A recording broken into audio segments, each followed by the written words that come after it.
Kitab Suci Indonesian Literal Translation. Surat kepada orang Ibrani, pasal 10. Pengorbanan Hamasya sekali untuk selamanya. Ayat 1 sampai 18. Sebab Torah yang mengandung bayangan hal-hal yang baik yang akan segera datang, bukan semata-mata gambaran dari perkara-perkara itu, tidak pernah dapat menyempurnakan mereka yang datang setiap tahun dengan kurban-kurban yang sama yang mereka persembahkan secara terus-menerus. Karenanya, bukankah hal-hal itu akan berhenti dipersembahkan, berhubung mereka yang beribadah tidak seorang pun memiliki kesadaran akan dosa, bahkan setelah sekali ditahirkan? Tetapi dengan hal-hal itu, setiap tahun selalu ada pengingat dosa-dosa.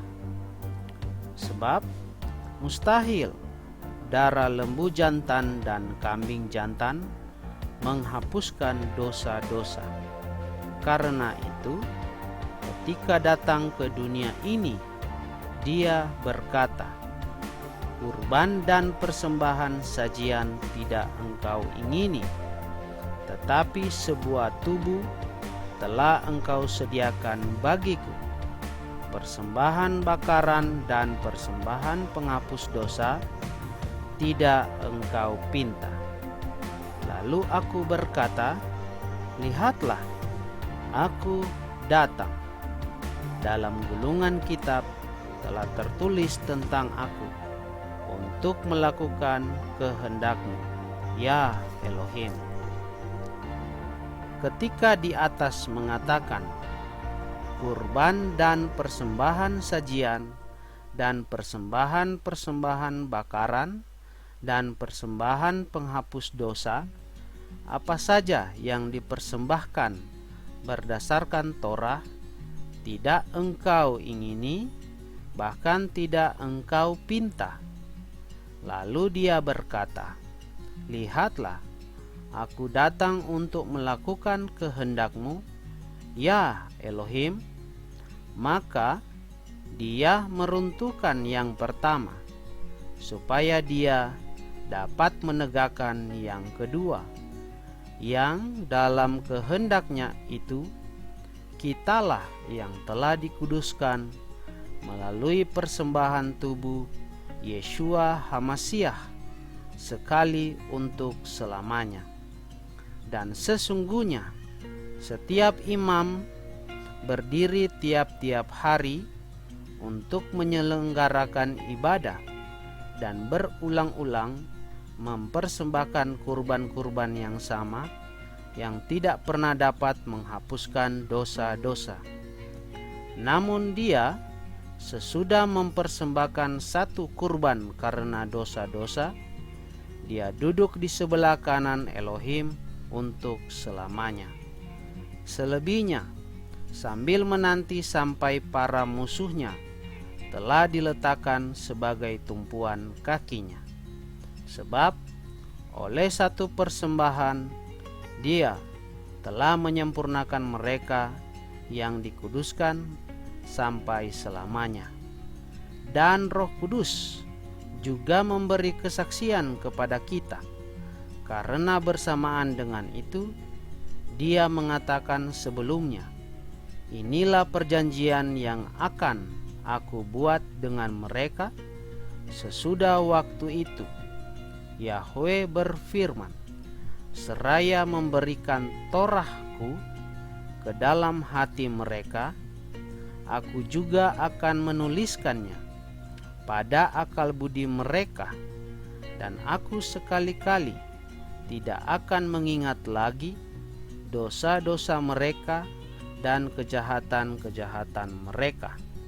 Dan di mana ada pengampunan terhadap hal-hal itu, di sana tidak ada lagi persembahan penghapus dosa. Panggilan untuk tetap bertekun, ayat 19 sampai 39. Oleh karena itu, hai saudara-saudara, dengan memiliki keyakinan dalam darah Yesua sebagai jalan masuk ke ruang Maha Kudus yang telah Dia bukakan bagi kita sebagai jalan yang baru dan yang hidup melalui tabir, yaitu tubuhnya sendiri, dan karena memiliki seorang imam besar atas bait Elohim, marilah kita mendekat dengan hati yang tulus dalam jaminan penuh dari iman, setelah hati kita dibersihkan dari hati nurani yang jahat dan tubuh kita dibasuh dengan air yang murni. Marilah kita memegang teguh pengakuan pengharapan yang tiada terombang-ambing, karena Dia yang berjanji adalah setia. Marilah kita memerhatikan seorang terhadap yang lain sebagai dorongan kasih dan perbuatan baik, dengan tidak mengabaikan pertemuan ibadah kita sendiri sebagaimana kebiasaan beberapa orang. Malah sebaliknya, semakin saling menasihati sebagaimana kamu melihat harinya sudah semakin mendekat. Sebab apabila kita dengan sengaja berbuat dosa, sesudah menerima pengetahuan penuh akan kebenaran, maka bagi dosa itu tidak ada lagi tersedia pengorbanan, melainkan suatu gambaran masa depan yang menakutkan tentang penghakiman dan kecemburuan yang menyala-nyala yang akan segera melahap para penentang. Seseorang yang menolak Torah Musa mati tanpa belas kasihan atas dasar 2 atau 3 orang saksi. Betapa lebih beratnya hukuman yang harus dijatuhkan atas dia yang telah menginjak-injak putra Elohim dan menganggap najis darah perjanjian, serta menghina roh anugerah yang olehnya Dia telah dikuduskan. Sebab kita telah mengenal Dia yang mengatakan, "Pembalasan adalah hakku, aku akan mengganjar." Yahweh berfirman, dan lagi, Yahweh akan menghakimi umat-Nya.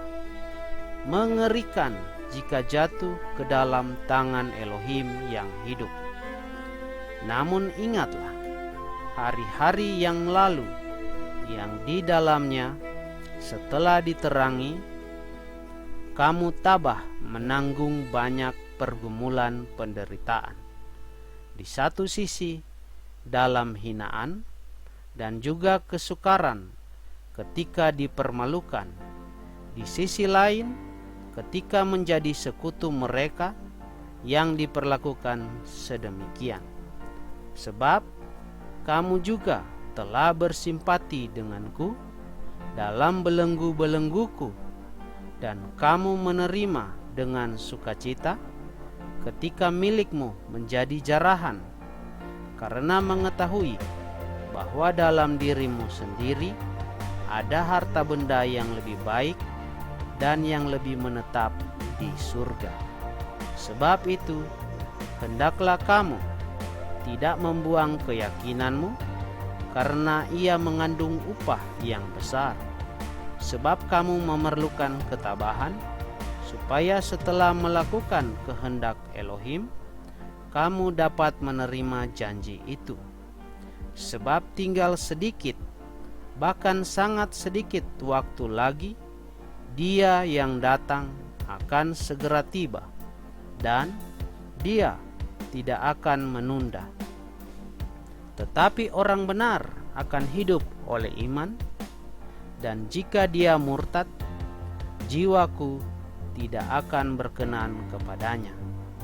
Tetapi kita tidak termasuk orang yang bersegera kepada kebinasaan, melainkan orang yang beriman dalam keterpeliharaan jiwa.